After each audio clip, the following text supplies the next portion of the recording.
Just to put it into context, that's what this woman has in her past, and according to her, OnlyFans in her present.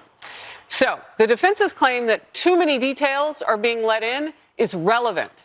So we'll see what happens now that the judges said it, the defense attorneys have said it.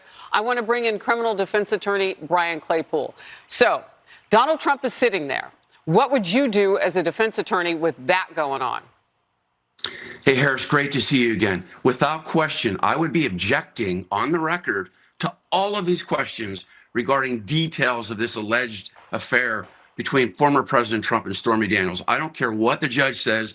Trump's lawyer should say, we want to make a record, right? So just so your viewers know, there needs to be a record made of every objection to this questioning for an appellate court then to go look at that record and see these objections. And during breaks, you know what else I would be doing? I'd be calling a conference with the judge outside the presence of the jury, and I'd argue that all of this testimony is irrelevant. All of this testimony is prejudicial.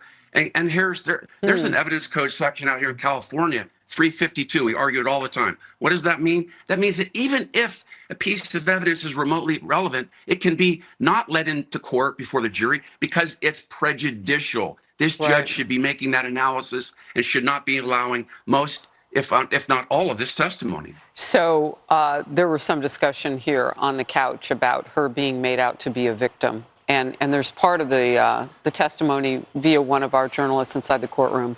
Daniels has offered a few answers about her continued contacts and meetings with Trump. She says she wanted to keep prospects of apprentice alive. So if there are any questions about this being transactional, she has told us that from the very beginning. I don't know if extortion is something that they can work with. I don't know what they can work with on the defense side. But they certainly can work with the word transactional if that matters. Not sure that that's illegal in your state. She has testified that she felt comfortable meeting with Trump in public spaces because it would be safe. What is she doing here? At one point, she said, when the sex act was over, that she alleged, when the sex act that she alleged was over, her memory went away. She kind of blacked out. She got dizzy. But no, she wasn't drugged, she said. She's bringing things in, and it makes her look like a victim. Yeah, Harris, great point. And none of this has to do with the elements of the alleged crime, right?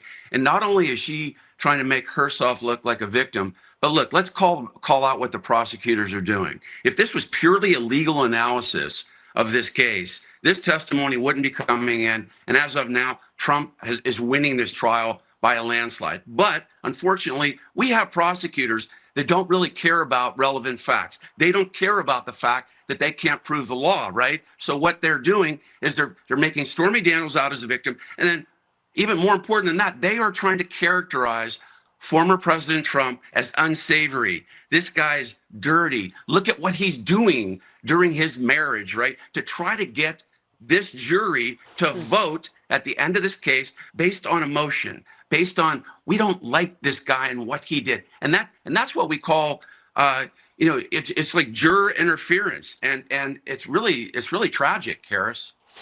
Yeah, look, if they're going to be nasty on one side, is there room for the defense to say, well, was this transactional? How many men have you had transactional sex with? How is this any different? How many have there been? How many in the movies? How much? I mean, you could certainly show who she is, because this jury, like America, is smart. And these prosecutors are treating those people like they don't have a brain in their heads. Yeah, that's actually an excellent point. What's the cross-examination going to look at? And guess what the prosecutors did? They opened up the door, right, to do exactly what you said. All of that because she opened up the door. How many times have you had sexual acts on TV?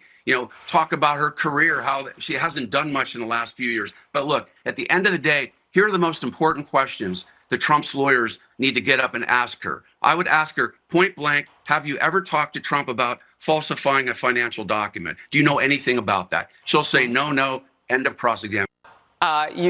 You got a smile from Steve Hilton out here like, oh, okay, that was the bingo win. Brian Claypool, always great to talk with you. Appreciate your expertise and your time. Thank you. Kennedy.